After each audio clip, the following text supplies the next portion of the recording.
Podem sentar, meus irmãos, boa noite, a graça e a paz do Senhor Jesus.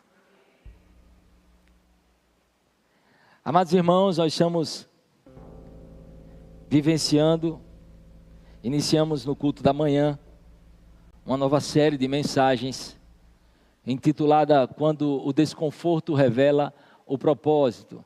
Eu tenho uma ideia, quantos irmãos estavam aqui no culto da manhã? Levantem uma de suas mãos, amém. Nós temos um bom número de irmãos aqui pela manhã. Nós estamos refletindo sobre esse tema. E ao longo de 3 domingos, uma série de 6 mensagens, nós estaremos falando sobre diversos aspectos que circundam esse tema. E eu estou, irmãos, na profunda expectativa de que o Senhor abençoe a sua vida, que o Senhor fale com você, fale comigo, fale conosco, fale com a sua igreja, trazendo aquilo que Ele mesmo já determinou e anseia para cada um de nós. Irmãos, há uma profunda expectativa no meu coração de que Deus despertará pessoas nessa noite. De que o coração de Deus será de alguma forma compartilhado com o nosso coração. Como assim, pastor? Que ideia é essa de que o coração de Deus vai ser compartilhado com o nosso coração? Quando as pessoas caminham com Deus, e a Bíblia descreve algumas dessas mensagens, dessas histórias, a unidade que é gerada entre o ser humano que caminha com o Senhor é tamanha, que aquilo que está no coração de Deus passa de alguma forma a ser compartilhado com o coração humano. De modo que os anseios de Deus passam a ser os nossos anseios. As prioridades de Deus passam a ser as nossas prioridades. Nós falamos no culto da manhã sobre a dor, sobre o sofrimento, sobre o desconforto. Falamos sobre um aspecto positivo da dor. Sempre temos a tendência de olhar para a dor em seu aspecto negativo. Queremos sempre nos livrar da dor. Mas aprendemos no culto da manhã que a dor também tem um aspecto positivo. Quando nós somos levados ao movimento a partir da dor que experimentamos. A dor não nos deixa parados. Basta você passar por uma grande dificuldade, que logo você vai abrir a sua boca, você vai se movimentar, você vai pedir ajuda a alguém, você vai clamar ao Senhor. Mas uma coisa é certa, dificilmente você vai ficar parado. Assim são os desconfortos e as dificuldades que nós enfrentamos. E temos refletido sobre momentos em que esse desconforto passa a ser usado por Deus para revelar um propósito que vai além de nós, para um propósito que transcende a nossa existência humana. Esse desconforto é usado por Deus para revelar o seu propósito em nossas vidas. No culto da manhã nós refletimos sobre a história de Ana. E nessa noite nós refletiremos sobre a história de Moisés. Eu convido você a abrir a sua Bíblia no livro do Êxodo, no capítulo 2, no versículo 11.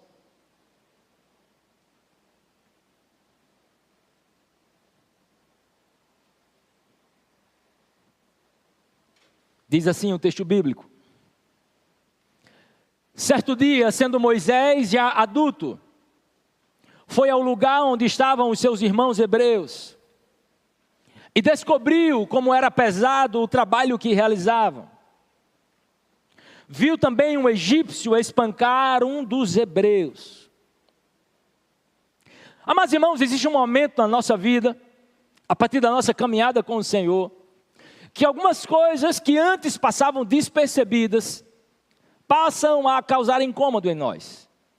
Coisas que antes já eram normalizadas, condutas, expressões, circunstâncias, contextos, que não nos causavam qualquer tipo de incômodo, passam a partir de um momento a nos causar um profundo incômodo. E muitas vezes, irmãos, esse incômodo que é causado em alguém que está caminhando com o Senhor, pode ser chamado de um incômodo santo. Repita comigo, incômodo santo. Amados irmãos, na nossa caminhada com Deus, nós aprendemos que há coisas que Deus ama Mas há coisas que Deus odeia. Há coisas que são plena expressão da vontade de Deus. Mas há coisas que se opõem ferozmente à vontade de Deus. Interessante, meus irmãos, que a história de Moisés nos fala sobre esse incômodo santo. O contexto da época nos mostra que o povo de Deus estava escravizado há aproximadamente 400 anos no Egito. E ali naquele contexto, os egípcios, por intermédio do faraó, impuseram fortes trabalhos de escravidão sobre o povo de Deus. O povo de Deus estava crescendo de tal modo que faraó ele dá uma ordem, ele diz: olha, parteiras, todas as vezes que um menino nascer das mulheres hebreias, vocês vão matar esse menino. As hebreias, por de alguma forma temer a Deus, elas chegam para o faraó e dizem: mas faraó, as mulheres hebreias não são como as egípcias. Quando nós chegamos diante das mulheres hebreias, elas já deram à luz aos meninos, elas são fortes. E então a Bíblia diz que faraó está no verdadeiro um processo de matança. Está matando meninos. E é nesse contexto que a mãe de Moisés coloca o menino dentro de um cesto, coloca ele sobre o rio. E por acaso, engraçado, né? Porque em nossa vida nós acreditamos as coisas à sorte ou ao azar, mas nós cristãos somos chamados a crer na providência de Deus. Dentre tantas pessoas que poderiam ver o cesto em que Moisés se encontrava, coincidentemente, quem é que avista o cesto? A filha do faraó. Bem, até aí, tudo bem. Mas afinal de contas, ela é a filha do faraó. Então, talvez ela siga a inclinação do próprio faraó. E diga: olha, é um hebreu do sexo masculino. Tragam a espada. Matem esse menino. Não, a Bíblia diz que Moisés encontra graça aos olhos daquela mulher. Ela toma aquele menino para si, entrega ele à sua mãe para que o amamente. E depois, já desmamado, o menino é entregue de volta. E então a Bíblia nos diz que Moisés ele é criado dentro desse contexto egípcio. Moisés é educado com a educação egípcia. E há um intervalo na Bíblia. Sabe, irmãos, tudo que é necessário para a nossa salvação, tudo que é necessário para a nossa caminhada com o Senhor, está contido na Bíblia. Amém? Quando a Bíblia silencia, nós precisamos silenciar. Quando a Bíblia fala, nós falamos. Quando anunciamos assim, diz o Senhor, estamos anunciando a palavra de Deus, conforme Deus já falou. E é interessante que há um vácuo na Bíblia sobre a história de Moisés. Depois que Moisés é entregue à filha do faraó, o texto não descreve como foi o seu crescimento. Mas isso nos permite inferir que Moisés teve sua criação dentro do palácio real. Afinal de contas, ele era filho da filha do faraó. E então a Bíblia está voltando a falar de Moisés agora já na fase adulta. E dentro da fase adulta de Moisés, há um fato muito marcante. Eu chamo a sua atenção para aquilo que está no versículo 11, o texto que acabamos de ler no início dessa reflexão. Certo dia, sendo Moisés já adulto, perceba, Moisés não chegou nesse lugar agora. Ele cresceu nesse lugar. Ele foi educado nesse lugar. Ele conhecia cada metro quadrado desse lugar, dessa região. Ele não foi a uma terra distante, uma terra estranha, e ali começou a se deparar com novidades. Não, não. O texto está nos dizendo que Moisés, já sendo adulto, foi ao lugar onde estavam seus irmãos hebreus e observou o trabalho pesado que realizavam. Viu também um egípcio espancando um dos seus irmãos hebreus. Curioso, né? Até parece que foi a primeira vez que um egípcio estava espancando um hebreu. Nós sabemos que a condução da escravidão, no passado, era feita à mão de ferro. Certamente, essa não foi a primeira experiência dolorosa vivenciada por um israelita. Certamente, essa só foi mais uma de tantas outras que aconteceram. Mas há um fato marcante, porque essa realidade que até então era normal. Lembremos, o povo de Deus não começou a ser escravizado agora. O contexto nos fala que essa escravidão já durava aproximadamente 400 anos. 4 séculos, irmãos, é muito tempo. É muito tempo. Eu não sei se isso já aconteceu com você. Você está acostumado a viver na sua rotina, dentro da sua realidade, com sua família, com seus amigos. E até então essa realidade lhe parecia normal. Até então essa realidade não lhe causava incômodo. Mas a partir do momento que você começou a caminhar com o Senhor, à medida que você se aprofundou em Deus, à medida que você se tornou mais sensível à direção de Deus, à voz do Espírito, algumas coisas que antes eram consideradas normais, algumas coisas que antes passavam despercebidas, agora passam a chamar sua atenção. Ah, irmãos, esse incômodo não é um incômodo qualquer. Esse incômodo é o desconforto santo que Deus planta em nós. Eu creio plenamente que o Senhor deseja colocar o mesmo anseio que está no seu coração em nosso coração. Irmãos, nós precisamos ser mais envolvidos com aquilo que Deus se envolve. Você já imaginou? Existe determinada realidade que Deus está profundamente comprometido. Deus está profundamente dedicado a tal realidade. E muitas vezes nós olhamos para essa mesma realidade com indiferença. Ué, mas será que fulano vai ser salvo? Fulano não conheceu a Jesus ainda. Mas tanto faz, o problema é de fulano. Não sou eu estou salvo. Pois é, mas será que Deus pensa como nós pensamos? Será que Deus também está indiferente à salvação dessa pessoa? A Bíblia me diz que não. Então perceba, irmãos, há uma grande disparidade muitas vezes entre a nossa forma de enxergar a realidade, de enxergar as coisas, e a forma de Deus enxergar esta mesma realidade, este mesmo contexto, esse mesmo cenário. Eu acredito que nessa noite o Senhor começa a nos despertar, irmãos, para que haja um alinhamento entre a nossa visão com a visão de Deus.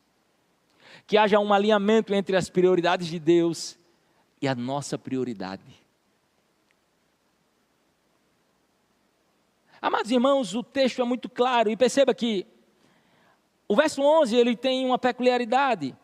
Porque quando a Bíblia diz que Moisés viu, que Moisés atentou para as suas cargas, o texto não está dizendo que ele simplesmente observou. É um olhar que discerne, é um olhar que sente, é um olhar que se identifica, é um olhar que se importa. Nós poderíamos dizer que um chamado de Deus, ele nasce quando a indiferença vai embora. Quando nós passamos a atentar, eu não estou simplesmente observando a realidade. Poxa, a minha família não está consagrada a Deus. E isso está começando a me incomodar. Mas espera aí, isso não começou agora? Já tem muito tempo que a minha família está mais para lá do que para cá, está bambeando, não está firme com os 2 pés na presença de Deus. Mas hoje, Deus está me despertando para essa realidade. Até então, a minha família, na minha visão, estava de vento em popa. Mas agora Deus está arrancando as escamas dos meus olhos. E Deus está partilhando sua visão comigo. E eu começo a perceber que há um incômodo do Senhor dentro da minha família. De uma realidade que está dentro da minha família. Percebam, irmãos? Deus nos ama tanto que não permite que nós fiquemos da mesma forma. O Senhor nos ama tanto, irmãos, que Ele está sempre trabalhando. Lembremos das palavras de Jesus. Eu estou sempre trabalhando, o meu Pai está sempre trabalhando. Você acha que Deus está em silêncio, mas Deus está trabalhando. Ele pode até estar em silêncio, mas isso não significa que Ele está parado. Você pode até não ver a mão dEle, mas há uma mão invisível de Deus conduzindo a nossa história e nos guiando para o centro da sua vontade.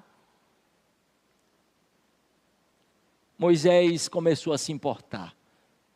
Moisés começou a sentir. Moisés já não estava em paz com aquela realidade. Irmãos, quando esse incômodo de Deus toma conta do nosso coração, esqueça, você nunca mais vai ser o mesmo. Pode ter certeza, você nunca mais será o mesmo. Você não vai ficar em paz com a apatia espiritual. Você não vai ficar em paz com a frieza espiritual. Você não vai ficar em paz em viver uma vida com Deus mais ou menos. Não vai. E sabe por que Deus planta isso em nosso coração? Para nos levar à ação. Porque esse incômodo que Deus planta em nosso coração, Ele nos impulsiona à ação. Ele nos empurra para o Senhor. Ele nos empurra para o propósito de Deus. Moisés não sabe bem administrar isso. Moisés não tem clareza sobre o seu chamado. O que ele tem é um incômodo. E frequentemente, um chamado de Deus começa com um santo incômodo.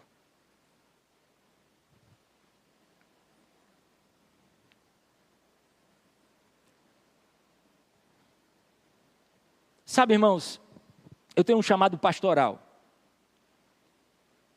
Sabe uma coisa que me incomoda muito? É quando eu vejo a igreja do Senhor apática. Quando eu vejo a igreja do Senhor com frieza. Quando eu vejo a igreja do Senhor descompromissada. Irmãos, eu fico doente. Eu não fico em paz com isso. Você pode me dar milhões de reais, eu estou doente. Irmãos, doente, me entendam. Porque Deus começa a compartilhar comigo um anseio que está no seu coração. Está todo mundo ali na igreja, achando que tudo está bem, que tudo está normal. A igreja está indo de vento em popa. Aliás, irmãos, quando caminhamos com o Senhor, Ele nos dá um negócio chamado discernimento espiritual. O grande problema é quando nós queremos, engessar algo que não pode ser engessado. É gente que vê demônio em tudo. Tudo é demônio. Levei uma topada na rua, foi o demônio que botou o pé para eu cair. Ou gente que tenta engessar no outro extremo. Diz, não, essa história de demônio não existe. Nada é espiritual. Já contei a história de um pastor, disse que quando criança na igreja, uma senhora, durante o culto, se manifestou possessa. Disse que a senhora levantava um banco com 4 pessoas sentadas. E aí surgiu um irmão, que começou a orar, está repreendido em nome de Jesus, sai em nome de Jesus. E chegou um diácono da igreja, e começou a repreender o irmão que estava orando para expulsar o demônio. Que absurdo, você está orando aqui, o demônio não entra na igreja não. E ele disse que ali, criança, observando aquilo, ia bate-boca danado, ele disse que estava quase a senhora possessa, dizendo, ei, olha para mim. Vocês estão brigando aí, mas eu que mereço atenção. Então, irmãos, nós precisamos ter esse discernimento espiritual. Isso vem fruto de uma caminhada com o Senhor. Você não vai obter discernimento espiritual simplesmente lendo livros. Embora seja muito importante você ler livros cristãos, livros que estejam em alinhamento com a palavra de Deus. Você vai obter discernimento espiritual, claro, caminhando com a palavra de Deus, porque a palavra de Deus é um filtro muito importante para discernirmos, inclusive. Mas ao mesmo tempo, nós precisamos do auxílio do Espírito Santo de Deus. E acredite, você vai precisar caminhar diariamente com Ele, para obter esse discernimento espiritual. E é interessante, meus irmãos, porque Moisés está agora incomodado com essa realidade. E eu dizia sobre o meu próprio incômodo. Eu lembro que certa vez eu estava pregando numa igreja. Irmãos, eu estava incomodado. Eu ia pregar naquela igreja, mas eu estava por dentro. Vontade era dar um grito. Eu estava indignado com aquela igreja. Por que, pastor, você estava indignado? Irmãos, porque a igreja que eu fui pregar era uma igreja que estava morta espiritualmente. E estava ali aquele negócio, a igreja tal, mas... E eu lembro que eu estava pregando, e tinha um senhor que estava dormindo durante a pregação inteira. Meu Deus, que sono profundo desse senhor, ele não para de dormir. Ele dormia, só faltava roncar. E aí, eu terminei a pregação, e aí me chamaram à frente, para me dar um brinde, uma lembrança. E disseram, agora queremos chamar o diácono presidente dessa igreja, para entregar nas mãos aqui, na época eu era seminarista, nas mãos do seminarista, essa lembrança. Irmãos, quem era o diácono presidente da igreja? O dorminhoco. Irmãos, eu sei que é engraçado, mas na hora, eu senti Deus falando claramente comigo. Assim está a minha igreja. Ixi, irmãos, eu não fico em paz com isso. Então, perceba que Deus, Ele começa a colocar em nós incômodos santos. E você agora está começando a aprender a discernir isso. Por quê, pastor? Porque Deus tem plantado desconfortos santos dentro do coração de cada membro, de cada irmão, de cada irmã. Por exemplo, você costuma ter um olhar voltado para crianças. Você sonha com a evangelização de crianças. Você sonha com crianças se rendendo aos pés de Jesus. Você sonha com um avivamento dentro das crianças. Há um forte indício que você tenha um chamado voltado para o ministério infantil. Você é alguém que o seu coração se inclina para ajudar mulheres. Você vê mulheres em suas lutas e em suas dores, e você não fica indiferente a isso, você fica incomodada. Há um forte indício de que Deus está lhe chamando para ministrar e para cuidar de mulheres. Você olha para famílias e você se incomoda com famílias desestruturadas. Você se incomoda com a rebelião de filhos. Você se incomoda com essa realidade familiar. Isso tira a sua paz. Há um forte indício que Deus tem um chamado para você, voltado para a área da família. Você tem os olhos voltados para a juventude. Você observa jovens desviados no mundo e isso tira a sua paz. Isso leva você a clamar diante de Deus, a chorar por essas vidas. Eis um forte indício de que você pode ter um chamado voltado para os jovens. Então percebam, irmãos, esse pequeno incômodo que Deus começa a lançar sobre o nosso coração, pode revelar o propósito dele em nossas vidas. O texto, irmãos, avança, e lá no versículo 14, vai nos dizer, no verso 13, vai dizer que no dia seguinte, Moisés saiu e viu dois homens brigando. Aliás, quando voltamos para o verso 12, o texto diz assim, correu o olhar por todos os lados, está falando sobre Moisés, e não vendo ninguém, matou o egípcio e o escondeu na areia. Lembremos que no verso anterior o texto diz que Moisés viu um egípcio espancando um hebreu. E ele tomou as dores do hebreu e matou o egípcio.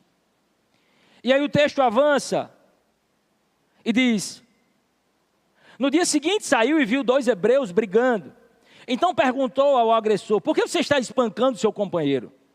O homem respondeu, quem o nomeou líder e juiz sobre nós? Quer matar-me como matou o egípcio? Moisés teve medo e pensou, com certeza, tudo já foi descoberto. O texto diz que quando o faraó soube disso, procurou matar Moisés. E Moisés fugiu para o deserto de Midian. Sabe, irmãos, Moisés tem um incômodo santo. Moisés está indignado com a escravidão do seu próprio povo. Mas o que eu aprendo com a história de Moisés?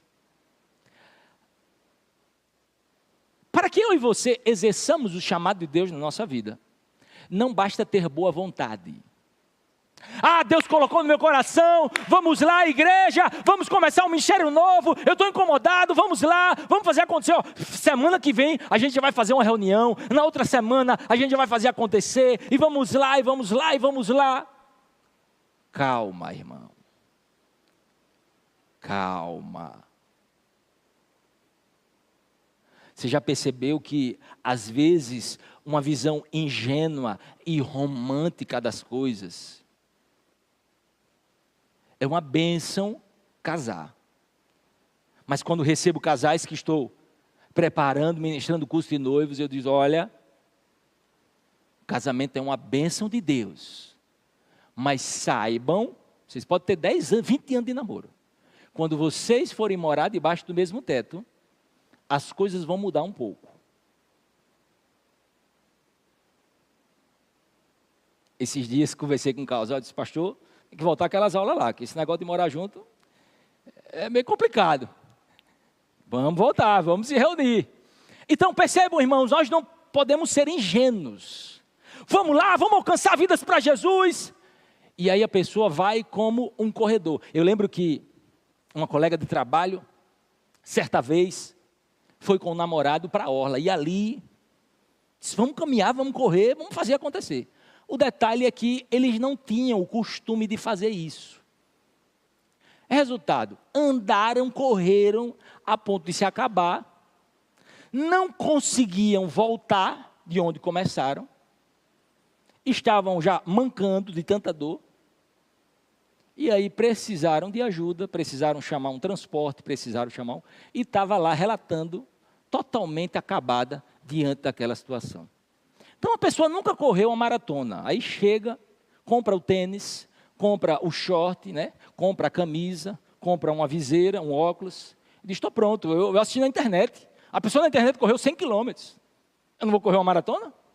Aí vai correr a maratona, acontece o quê? Passa mal, desmaia, não consegue terminar. Nós precisamos, irmãos, entender que as coisas acontecem de maneira progressiva, você dá um passo, e depois dá um outro passo. E dá mais um passo, e dá outro passo, e dá mais um passo. E aí o tempo vai passando e você se mantém constante, se mantém firme, se mantém perseverante. Quando você menos espera, aqueles pequenos passos a longo prazo fizeram você percorrer uma longa distância. Mas nós não podemos ser ingênuos, irmãos. É a pessoa que se propõe a estudar para concurso. Aí eu li um relato que o menino passou no concurso estudando 8 horas por dia. Então, não pode ser menos que isso. Aí a pessoa nunca estudou. Isso não, é 8 horas. Aí marca 8 horas. 8 horas líquidas ainda mais. Sabe o que é 8 horas líquidas, irmãos? É quando você vai ao banheiro e você para o tempo. Você vai fazer uma alimentação, para o tempo. Líquida é literalmente estudando. O que é que acontece? O estudante e o estudo dele vai durar o quê? 1 semana, no máximo. Ele vai dizer, eu não quero saber mais esse negócio de estudar para concurso. Isso é negócio de doido. Não tem condições não, ninguém aguenta. Por quê? Porque não começou aos poucos. Poxa, se você nunca estudou, comece estudando 5 minutos. No outro dia aumenta para 10. Você quer orar, foi despertado do culto, glória a Deus. É agora. Agora não vou me desviar mais. Eu vi, o pastor disse na igreja que ora 1 hora por dia. Então eu preciso orar 1 hora por dia. Aí a pessoa começa 1 hora. Aí no outro dia 1 hora. Irmão, não durou 1 semana. Isso é muito difícil esse negócio de orar. Irmãos, ore 5 minutos. Mantenha-se durante 1 mês orando 5 minutos por dia. Poxa, agora eu estou constante, pastor, orando 5 minutos por dia. Sabe por quê, irmãos? Porque a constância, ela vence a intensidade. Acredite nisso, a constância a longo prazo, ela vence a intensidade. E aí você vai, se consolida com 5 minutos. Segundo mês, eu vou orar 10 minutos agora. E todos os dias você ora 10 minutos. Pastor, eu me empolguei um dia e foi bênção, eu orei 30 minutos, glória a Deus. Mas amanhã você tem a obrigação de orar 10 minutos. E aí você vai, sabe, dando pequenos passos. E nós precisamos entender que o ministério, irmãos, ele deve ser vivenciado na dependência do Senhor. Não é na força do braço, não é do nosso jeito, é do jeito de Deus. Moisés se indignou e quis fazer justiça com as próprias mãos. Ele disse, como é a história? Espera aí, egípcio. Foi lá e matou o egípcio.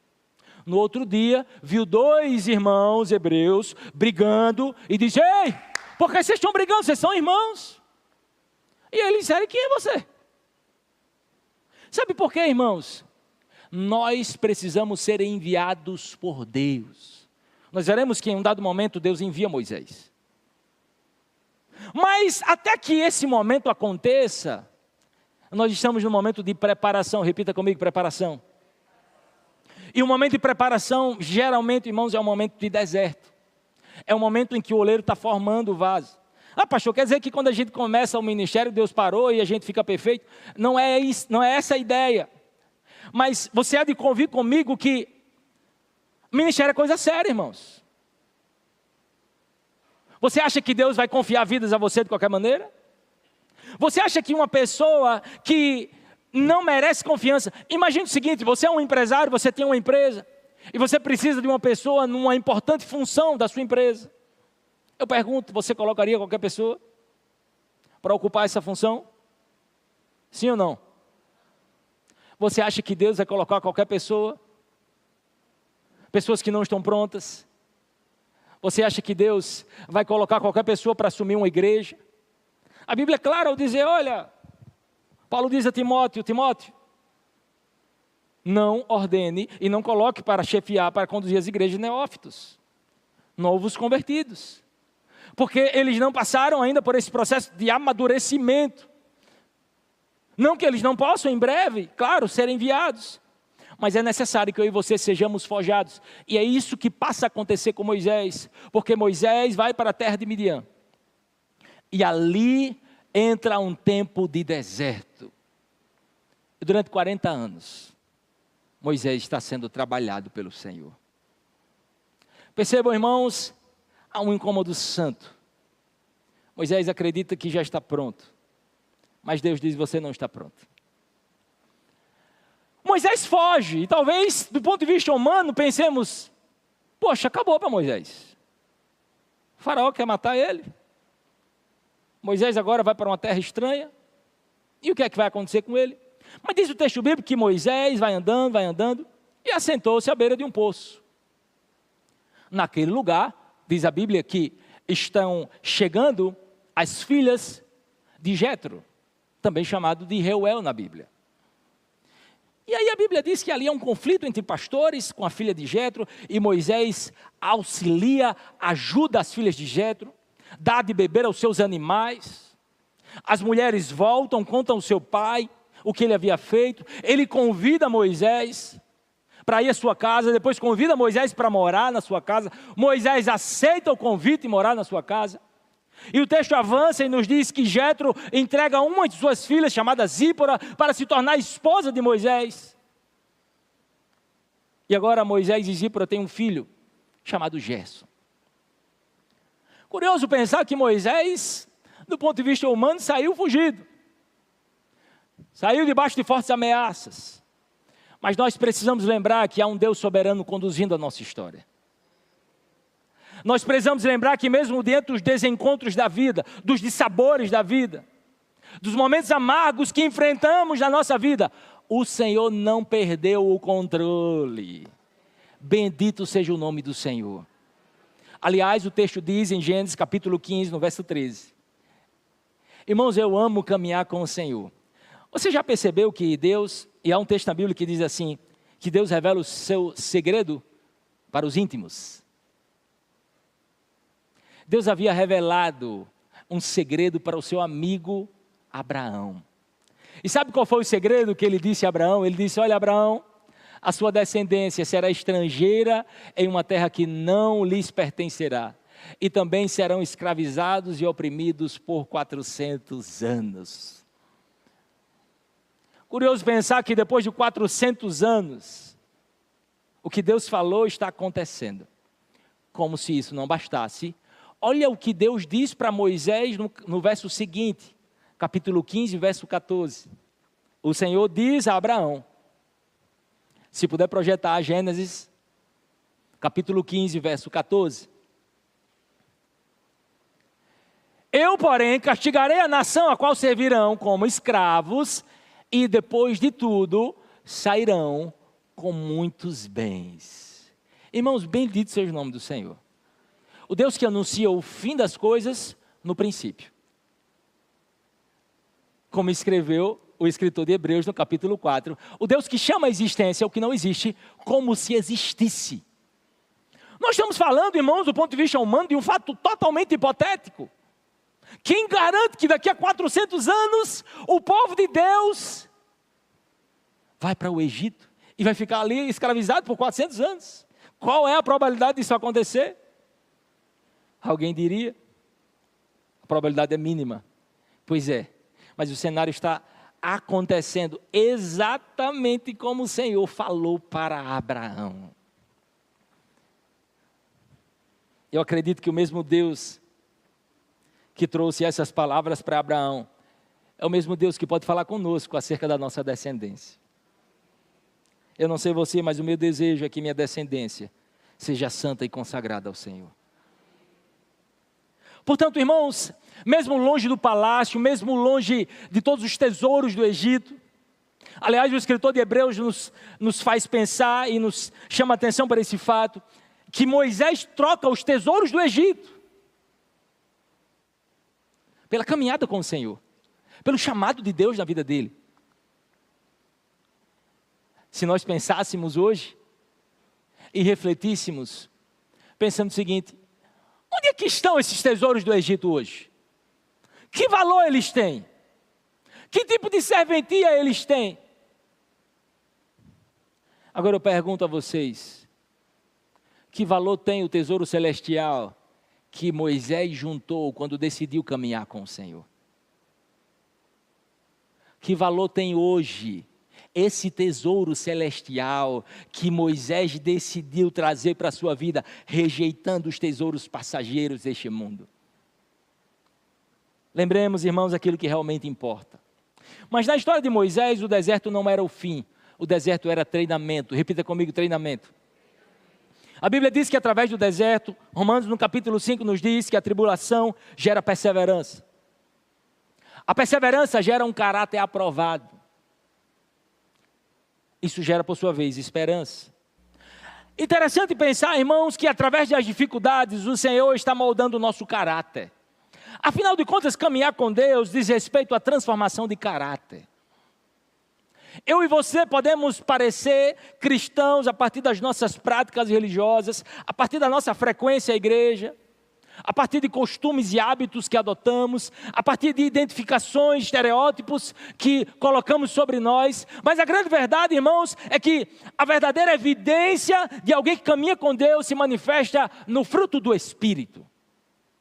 A verdadeira evidência de alguém que caminha com o Senhor se revela na transformação de caráter. Quando você passa a inclinar o seu coração para as coisas que o coração de Deus também se inclina. Quando os seus interesses passam a ser os interesses de Deus.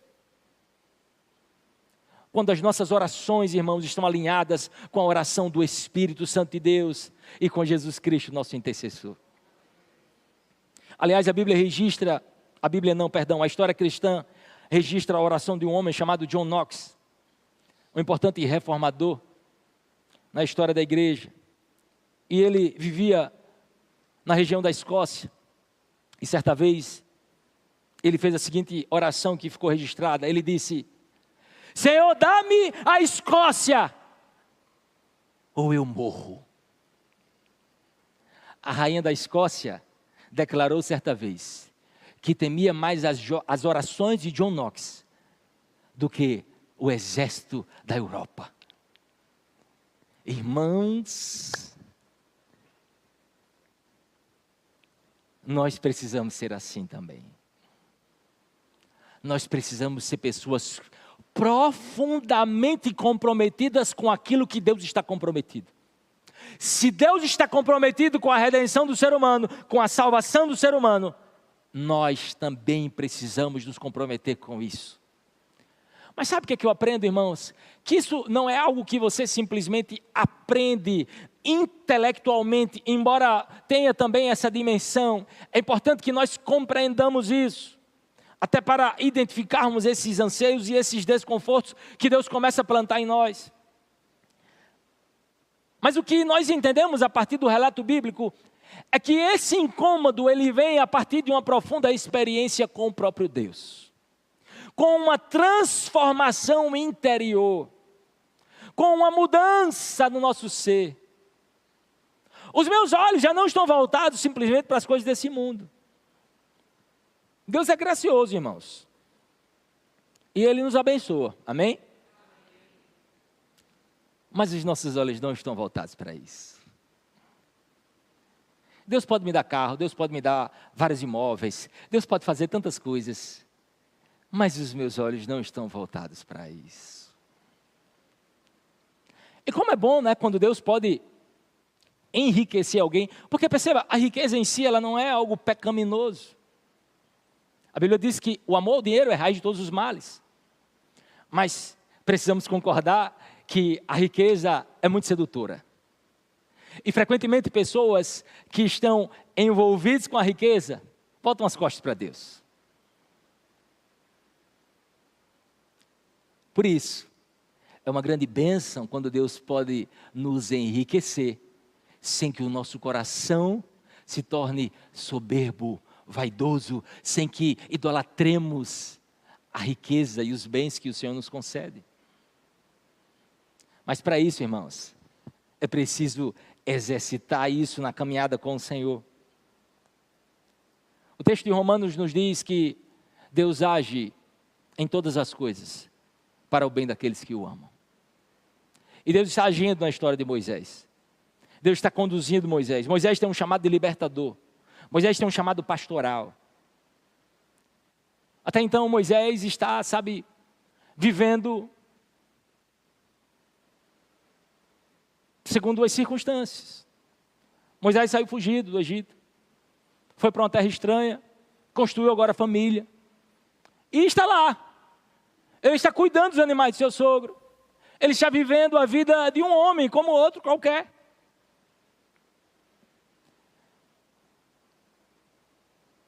Mas aí, irmãos, nós vamos para o texto bíblico. E lá no capítulo 2 de Êxodo, no verso 23, a Bíblia diz: muito tempo depois, morreu o rei do Egito. Os israelitas gemiam e clamavam debaixo da escravidão. E o seu clamor subiu até Deus. Ouviu Deus o lamento deles e lembrou-se da aliança que fizera com Abraão, Isaque e Jacó. Deus olhou para os israelitas e viu qual era a situação deles.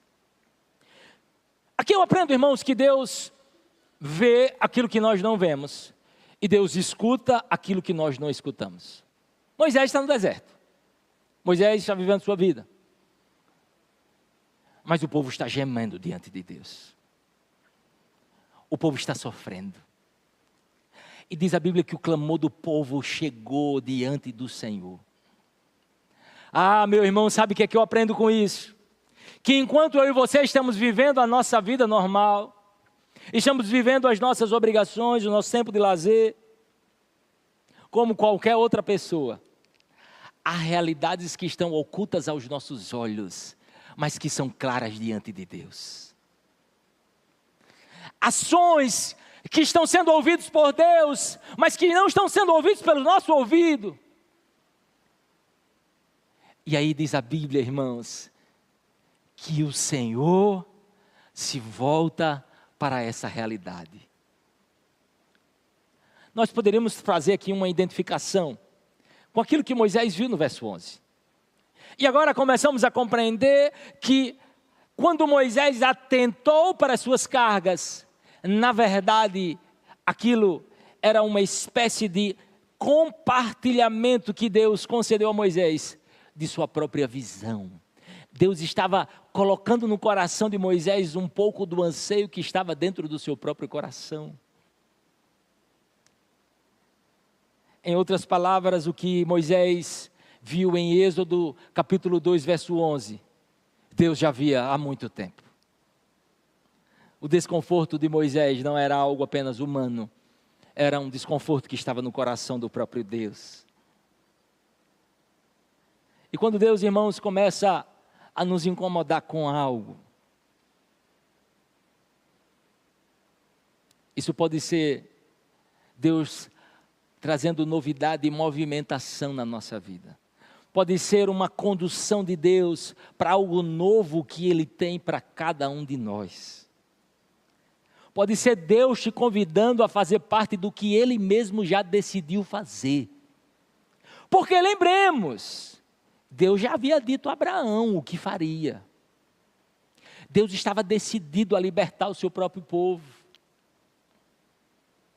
Aliás, irmãos, quando nós observamos isso, nós percebemos que Deus decide agir, mas a pergunta é, como é que Deus vai agir? Então, chegamos no último ponto desta reflexão, que é aquilo que está no capítulo 3, no verso 1. A Bíblia diz que Moisés pastoreava o rebanho do seu sogro Jetro. Jetro era sacerdote de Midian. Um dia Moisés levou o rebanho para o outro lado do deserto e chegou a Horebe, o monte de Deus, também conhecido na Bíblia como o Monte Sinai. E ali o anjo do Senhor lhe apareceu numa chama de fogo que saía do meio de uma sarça. Moisés viu que, embora a sarça estivesse em chamas, esta não era consumida pelo fogo. Percebam, irmãos, Moisés não estava dentro de uma igreja, Moisés não estava num culto, Moisés não estava num momento de louvor, Moisés estava num dia comum. Moisés estava vivendo a sua rotina, normal, um dia normal como outro qualquer. Mas me chama a atenção porque Deus marca encontros conosco em dias comuns, em dias normais. Porque quando a Bíblia diz o anjo do Senhor, na verdade isso é uma teofania. O próprio Deus está se revelando a Moisés. E agora, irmãos, o cenário muda. Porque se nós lermos aquilo que se encontra no verso 10 do capítulo 3, o texto diz o seguinte: Deus diz a Moisés: vá, pois agora eu o envio ao faraó para tirar do Egito o meu povo, os israelitas. É desafiador quando o Senhor nos chama para fazer alguma coisa. Há um peso sobre os nossos ombros. E pensamos, como é que eu vou dar conta? É muito difícil, Deus. Esse mesmo sentimento tomou conta de Moisés. Moisés disse: Deus, quem sou eu? Essa é uma realidade muito maior do que eu. Eu libertar esse povo, são milhões de pessoas. E outra coisa, eu já saí fugir do Egito. Vou voltar para lá, vou arrumar sarna para me coçar. Não é melhor permanecer tranquilo? Tenho agora minha esposa, meu filho, meu sogro, gente boa. Estou aqui cuidando dos rebanhos dele. A vida sossegada, sabe? Um momento de estabilidade, tudo está fluindo. Mas, irmãos, quando nós ouvimos a voz de Deus, não tem como ficar indiferente. E a ideia é a seguinte: quando você começa a caminhar com Deus, existe um ponto sem retorno. Existe um ponto e um momento da caminhada que você cruza, que você tem a clara compreensão que, poxa, já era, eu não vou voltar mais para o mundo. O mundo para mim morreu. Não existe possibilidade alguma. Então, se Deus chega para você e traz uma direção, você sabe que vai fazer aquilo. Você pode até resistir inicialmente. Você pode até brigar com Deus. Como todos aqueles que são chamados fazem. Questionam a Deus, brigam com Deus. Deus! Mas no final das contas, você precisa obedecer. Sabe por quê, irmãos? Porque nós só encontramos paz quando estamos no centro da vontade de Deus. Pode tudo estar bem. Eu lembro da história de um pastor. Ele pastoreava uma grande igreja nos Estados Unidos. E em certo momento ele ficou incomodado com isso. Sabe o que ele aconteceu? Sabe o que aconteceu com ele? Ele saiu daquela igreja e foi para um ministério muito menor. E ali encontrou paz. Do ponto de vista humano, isso é uma loucura. Como é que a pessoa deixa uma igreja que está bombando, cheia de gente? Alguém diria, ei pastor, a arrecadação dessa igreja deve ser muito grande, a igreja milionária, muitos membros. Pois é, ele deixou para trás isso. Eu vi recentemente um testemunho de um cristão brasileiro, e ele dizia assim, olha, eu sou um evangelista,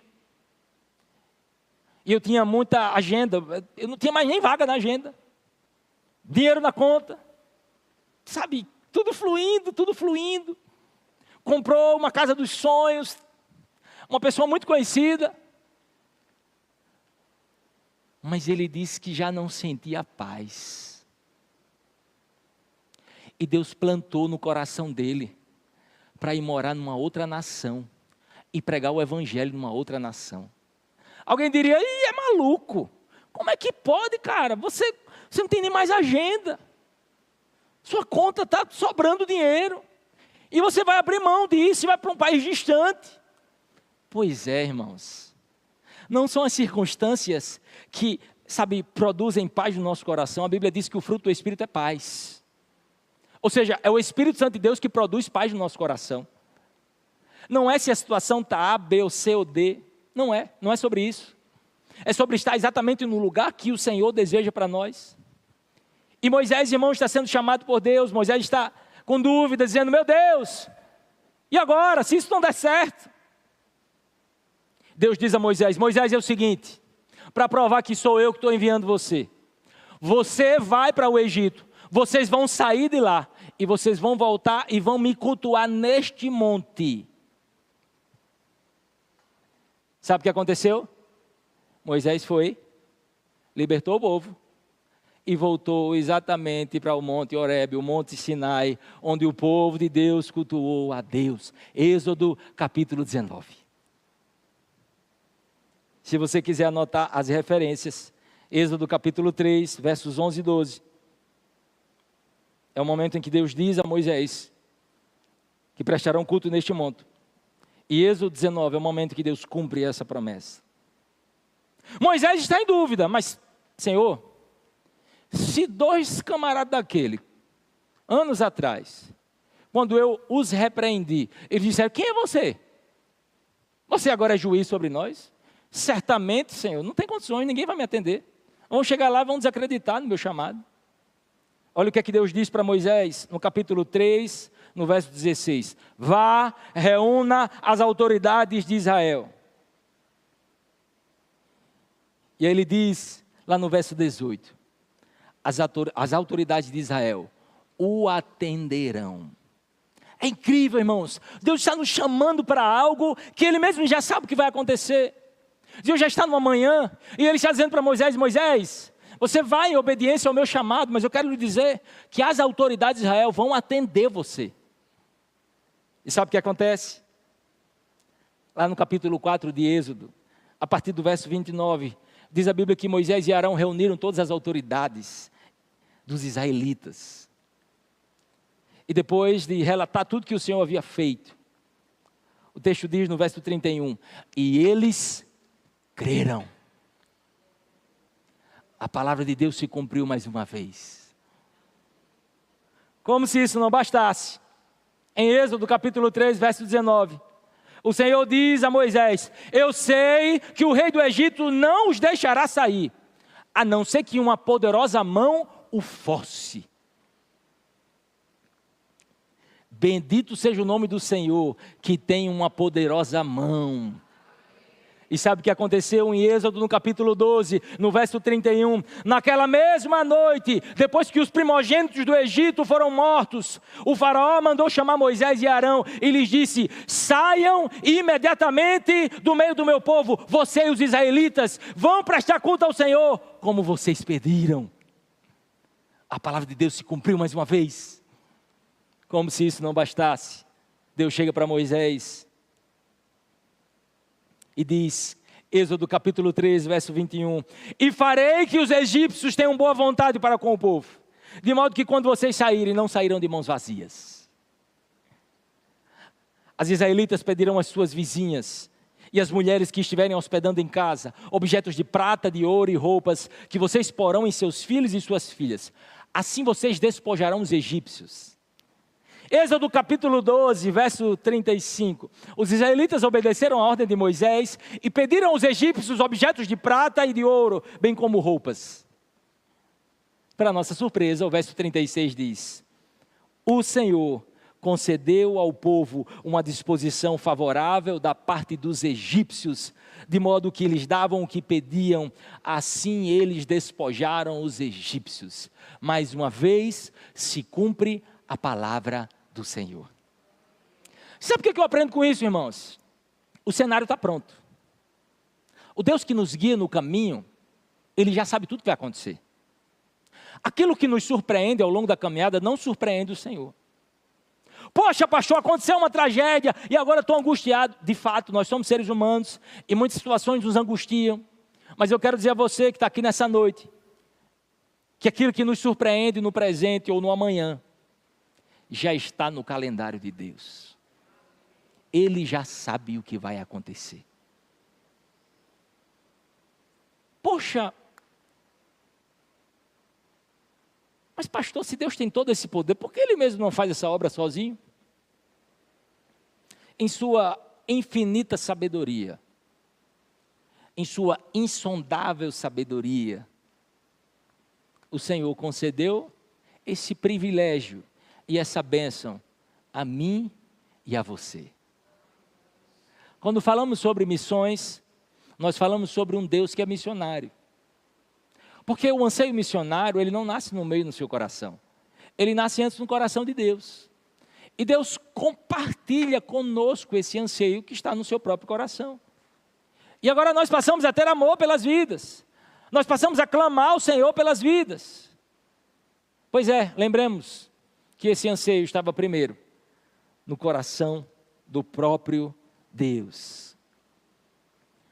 Amados irmãos, eu termino a mensagem nessa noite. E aqui já convido o grupo de louvor.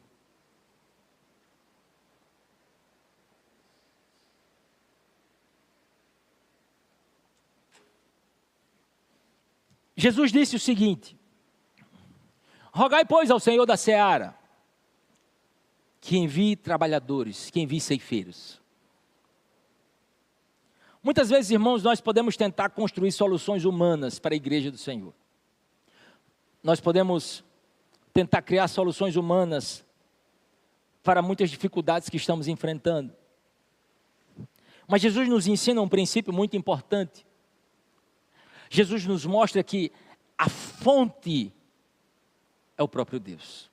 Jesus nos ensina que quando um trabalhador é enviado, precisa haver essa legitimidade. E essa legitimidade vem a partir de quem envia. Se não é o Senhor quem envia, logo esse trabalhador não foi enviado por Deus. Pode ser alguém simplesmente que está empolgado, entusiasmado. Mas nós precisamos ser enviados por Deus. E Jesus disse que isso acontece a partir da oração, do clamor. E eu acredito que o Senhor está nos levantando como igreja, irmãos, e plantando em nosso coração um desconforto santo.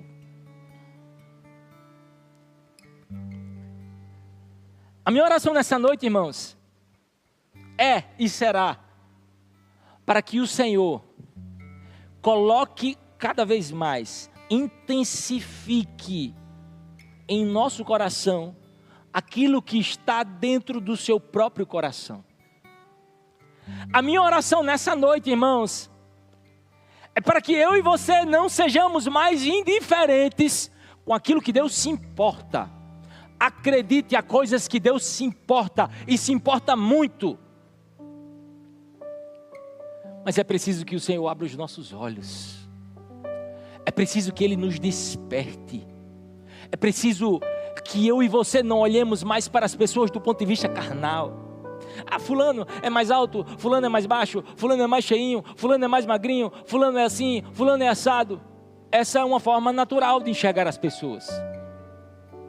Mas nós precisamos olhar para as pessoas como Deus as enxerga. Precisamos olhar para as pessoas como alvos da graça de Deus. Pessoas que o Senhor quer alcançar. Não podemos ficar indiferentes quando pessoas estão caminhando rumo à perdição eterna. Não podemos ficar, irmãos, indiferentes quando pessoas que conhecemos e até mesmo pessoas que não conhecemos estão perecendo sem Cristo Jesus. Sabe por quê? Porque se Deus se importa com algo e nós não nos importamos, é sinal que não estamos suficientemente aproximados do Senhor. É sinal de que há um distanciamento entre o coração de Deus e o nosso coração. É sinal de que estamos longe do Senhor. Mas quando eu e você passamos a nos importar com aquilo que Deus se importa, meu irmão, então tudo muda. Tudo muda. Convido você a ficar de pé no seu lugar.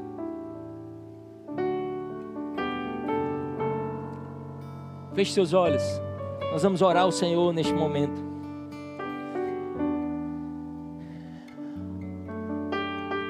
Paizinho querido, Deus de toda bondade, de toda graça, de todo amor. Pai, o Senhor que nos trouxe aqui esta noite. Tu que és o Senhor da nossa história.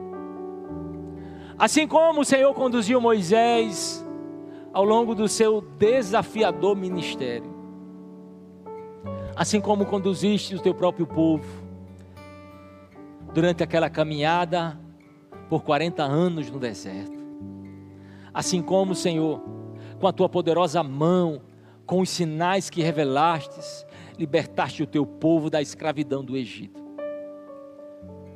Essa poderosa mão continua atuando na vida de cada um de nós. Continua conduzindo os rumos da tua igreja. Continua guiando cada passo dos meus irmãos aqui presentes nessa noite. Deus, nós não queremos ser indiferentes. Aquilo que é caro para o Senhor, queremos que seja para nós também. Aquilo que é importante para o Senhor, que seja para nós também. Aquilo que tem a sua atenção, que tem a nossa também. Senhor, nos alinha contigo. Faz o nosso coração, Pai, bater ao passo e ao compasso do teu coração. Pai, em nome de Jesus, nós oramos para que toda apatia, toda frieza, toda indiferença seja arrancada das nossas vidas em nome de Jesus. Nós oramos, Senhor, para que o Senhor nos conceda paixão e amor pelas vidas. Nós oramos, Senhor, para que aquilo que incomoda o Senhor passe também a nos incomodar. Deus, eu oro para que nessa hora o teu Espírito nos toque com poder. Deus, eu oro para que em nome de Jesus ninguém que entrou aqui neste templo saia da mesma maneira. Não saia daqui simplesmente pensando, o que é que eu vou comer depois do culto? O que é que eu vou fazer depois do culto? Senhor, nós oramos por um incômodo santo. Nós oramos por um toque sobrenatural do teu Espírito, Senhor. Nos transforma, Deus. Nos muda, Deus. Senhor, não queremos ser religiosos.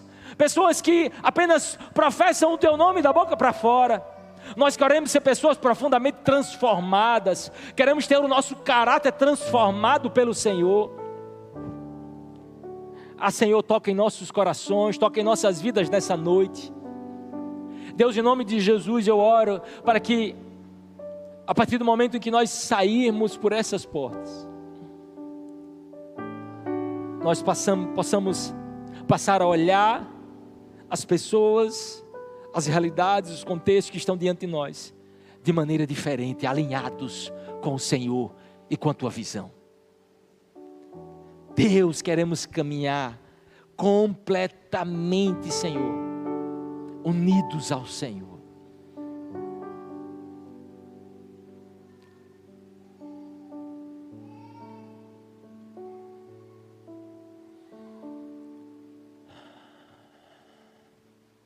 Posso te ouvir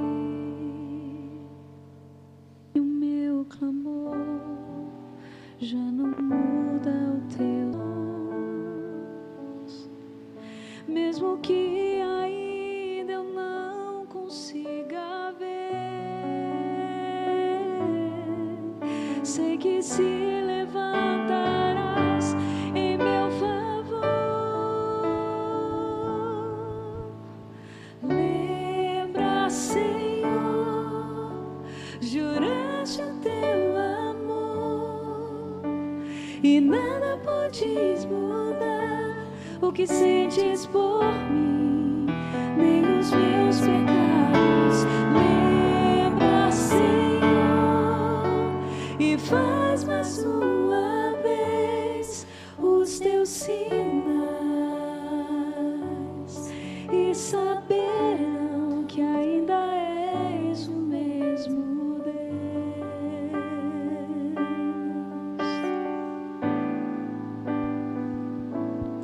Quando não posso te ouvir e o meu clamor já não muda o teu silêncio, são nuvens que escondem o sol e tornam o dia tão escuro quanto a noite. Então lembro que não podes me esquecer. Se o meu nome está gravado em tuas mãos, Aleluia. mesmo que ainda eu não consiga ver, sei que se levantarás em meu favor. Lembra, Senhor, juraste o teu amor e nada pode mudar o que sentes por mim, nem os meus pecados. Lembra, Senhor, e faz mais uma vez os teus sinais, e saberão que ainda és o mesmo Deus. Revelou a sua glória em Israel, e que por amor abriu o mar para o sol. Sei que farás o mesmo em meu favor.